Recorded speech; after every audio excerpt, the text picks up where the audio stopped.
दोस्तों, केरल विधानसभा चुनाव में यूडीएफ ने भारी बहुमत से जीत हासिल करके 10 साल बाद सत्ता में वापसी की है। लेकिन जीत के कई दिन बाद भी सीएम का फैसला नहीं हो पाया है। ये मामला अब राजनीतिक सस्पेंस की तरह बन गया है, जहां 3 दावेदारों वीडी सतीशन, केसी वेणुगोपाल और रमेश चेन्नीथला के बीच मुकाबला हाईकमान के फैसले पर अटक गया है। वीडी सतीशन विधानसभा में विपक्ष के नेता रहे हैं। उन्होंने चुनाव अभियान में आक्रामक भूमिका निभाई और कार्यकर्ताओं में जोश भरा। साथ ही पार्टी के जमीनी स्तर पर भी उनकी अच्छी पकड़ मानी जाती है।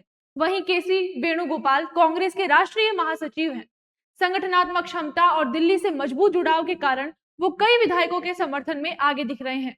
मालाबार क्षेत्र के ज्यादातर कांग्रेस विधायकों ने उनका साथ दिया है। बात करें तीसरे दावेदार की, तो रमेश चेन्नीथला अनुभवी नेता हैं। पार्टी संगठन और सहयोगी दलों में उनकी स्वीकार्यता अच्छी है। वो स्थिर और संतुलन नेतृत्व का दावा कर रहे हैं।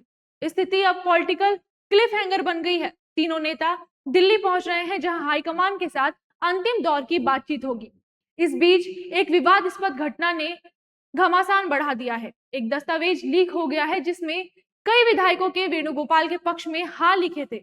इस दस्तावेज की वैधता पर सवाल उठे। कुछ विधायकों ने शिकायत की कि उनकी राय गलत दर्ज की गई। इसके साथ ही सहयोगी दलों में भी चिंता बढ़ गई है। यूडीएफ के सहयोगी मान रहे हैं कि अगर कांग्रेस में कलह लंबी खिंची तो नई सरकार और गठबंधन दोनों कमजोर पड़ सकते हैं। तीनों नेताओं के समर्थकों ने पूरे केरल में फ्लैक्स और होर्डिंग लगाए हुए हैं। सतीशन ने अपने समर्थकों से संयम बरतने की अपील की थी, लेकिन तनाव कम नहीं हो रहा। राजनीतिक विश्लेषण की नजर से देखें तो ये सिर्फ व्यक्तिगत महत्वाकांक्षा की लड़ाई नहीं है। कांग्रेस की केरल इकाई में लंबे समय से गुटबाजी चली आ रही है। हाईकमान को ऐसे नेता को चुनना है जो न सिर्फ कांग्रेस विधायकों को साथ रखे, बल्कि यूडीएफ के सहयोगी दलों, मुस्लिम लीग और केरल कांग्रेस को भी संतुष्ट रखे। वेणुगोपाल की मजबूत संगठनात्मक छवि उन्हें फायदा दे रही है, लेकिन सतीशन की जमीनी लोकप्रियता और चेन्नीथला का अनुभव भी कम नहीं है। अब केरल की राजनीति में समुदायों का संतुलन भी अहम भूमिका निभाएगा। अगर हाईकमान का सही फैसला आता है तो ये नई सरकार को मजबूत शुरुआत देगा।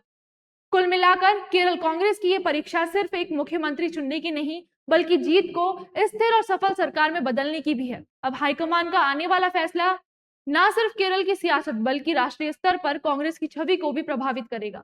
धन्यवाद।